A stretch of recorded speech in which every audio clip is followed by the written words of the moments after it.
भारती अग्रवाल जी, मुंबई से।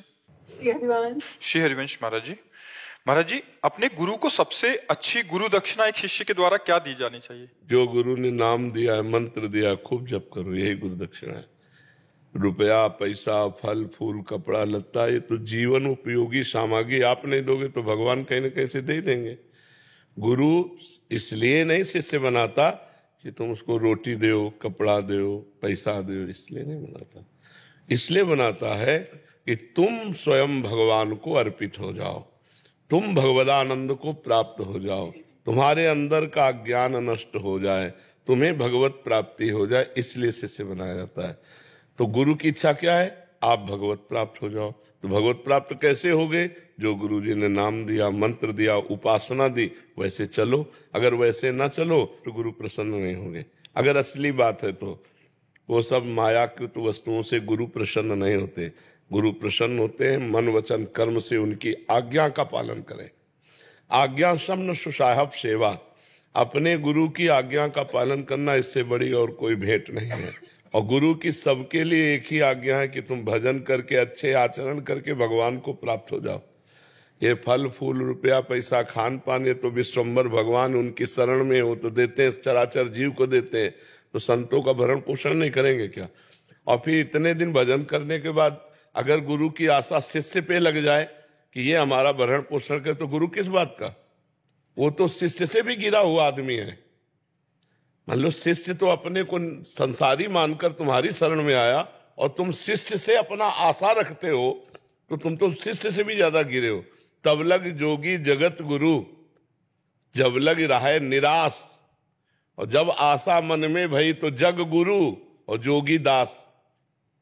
जग गुरु और जोगी दास, जब आशा मन में भई। तो गुरुजनों की आशा एक ही है कि चराचर जगत भगवत स्वरूप है, ऐसा तुम समझ जाओ और खूब भगवान का भजन करके भगवान को प्राप्त हो।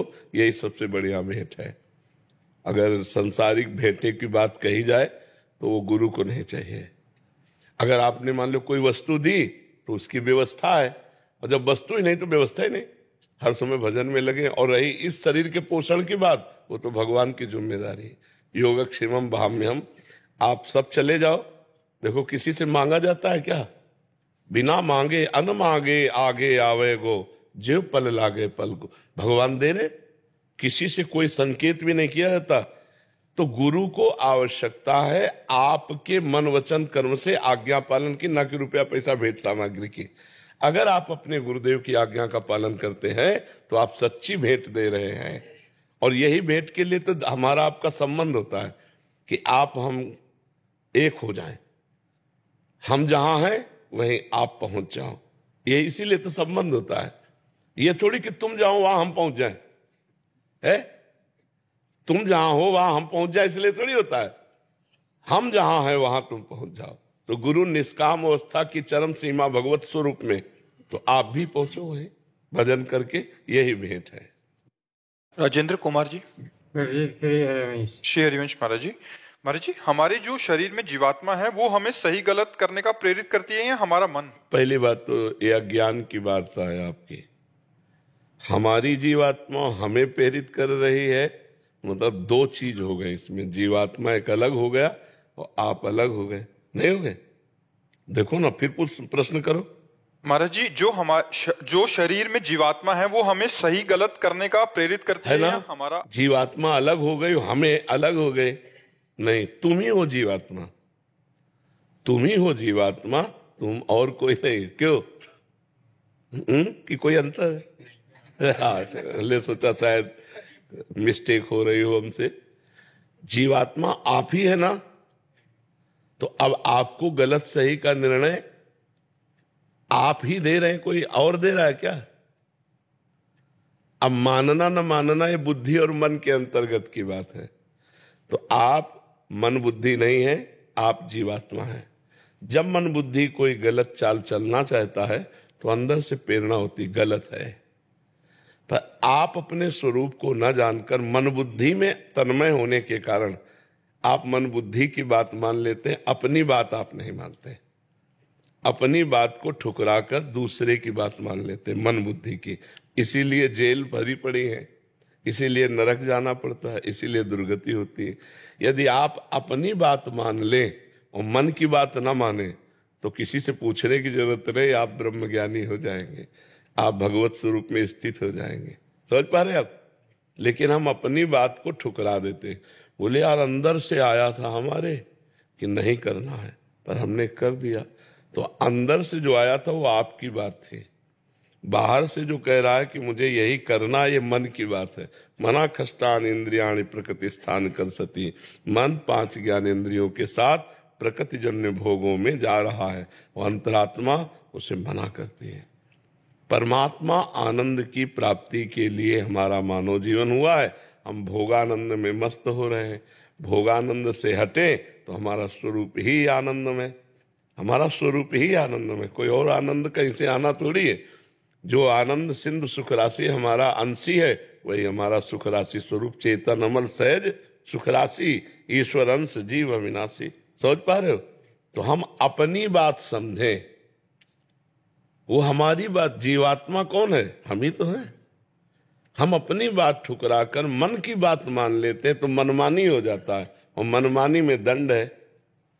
अगर हम आत्मा की बात माने, गुरु की बात माने, शास्त्र की बात माने तो हमारा कल्याण हो जाए, पर हम मन की बात मान लेते हो, मन फंसा रहा है 5 इंद्रियों के साथ भोगों में, तो हमसे गलती हो जाती है। छोटे छोटे भोग में भी मन फंसता है, नाम लेने पर भी छोटे मन छोटे फंसता भोगों में है। भी मन फंस जाता है, नाम लेने पर भी। बिल्कुल बिल्कुल, मन का तो कार्य ही है वो। छोटा छोटा व्यसन, बीड़ी तंबाकू चाय पानी, छोटे छोटे व्यसन हम नहीं छोड़ पाते, फिर संसार के और बड़े भोग तो है। भजन करो तो सब छोड़ सकते हो, कि नहीं ये नहीं करना है।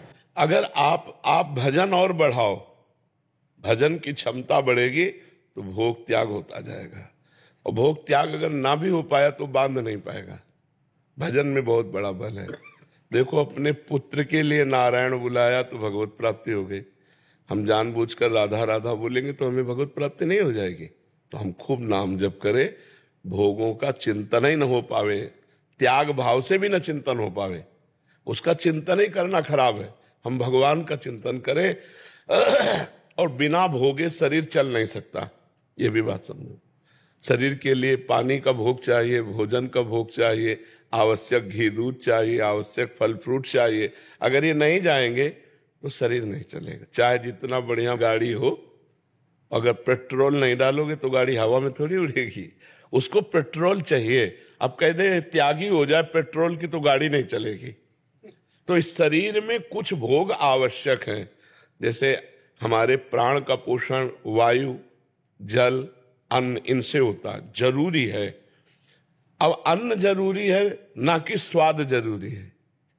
अगर रोटी दाल सब्जी से हमारे प्राणों का पोषण हो रहा है तो बर्गर पिज्जा और चाउमीन, इनकी जरूरत क्या है? आप समझो। अब ये जो चाहत है ये हमें मिटानी है।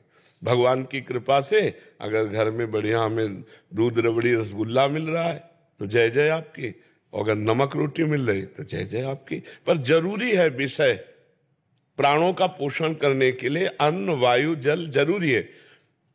जैसे गाड़ी में पेट्रोल डलवाया जाता है तो एक और भी चीज पड़ती है, ऐसे घी चाहिए, घी दूध ये चाहिए। अब नहीं है तो फिर केवल रोटी से भी काम नहीं चलेगा, समय समय पर इसको विटामिन भी चाहिए। देखो, गाड़ी स्वस्थ रखेंगे तो यात्रा सफलतापूर्वक हो जाएगी, और गाड़ी साफ स्वच्छ और उसको खवाओ पियाओगे नहीं गाड़ी को तो फिर यात्रा कैसे होगी? तो हमें लगता है उचित भोगों का भोग अनिवार्य है। अब जैसे 50 वर्ष की आयु से ऊपर जो जा रहे, चाय पिया गर्म हो गया शरीर, शौच आदि की व्यवस्था की, नहाया धोया अपने काम में ले, हमको ये नहीं देखना है। हमको देखना है हमारा शरीर चले और भजन बने। हम कह रहे हैं कोई भी विषय जो शास्त्र विरुद्ध है वो हमें नहीं छूना, चाहे जितना हमें लाभ हो या हानि हो, और जो धर्मयुक्त है उस विषय का सेवन करते हुए हमें भगवान के मार्ग में चलना है। तो इसलिए ऐसा नहीं कि सर्व विषय त्यागी कोई हो सकता है। महाराज जी, मन और आत्मा की बात में कैसे अंतर है? मन प्रकृति का और आत्मा चिदानंद है, अंतर ही अंतर है। जैसे हम और हाथ में अंतर ही अंतर है। हाथ ही पंचभूतों से बना है और हम चैतन्य घन सच्चिदानंद है, लेकिन हम अपने को भूल करके अपनापन इतना कर लिए कि मेरा हाथ मतलब मैं ही हूं ऐसा लग रहा है। नहीं लग रहा? शीशा में देखते हो तो ये लगता है मेरा शरीर, नहीं लगता है मैं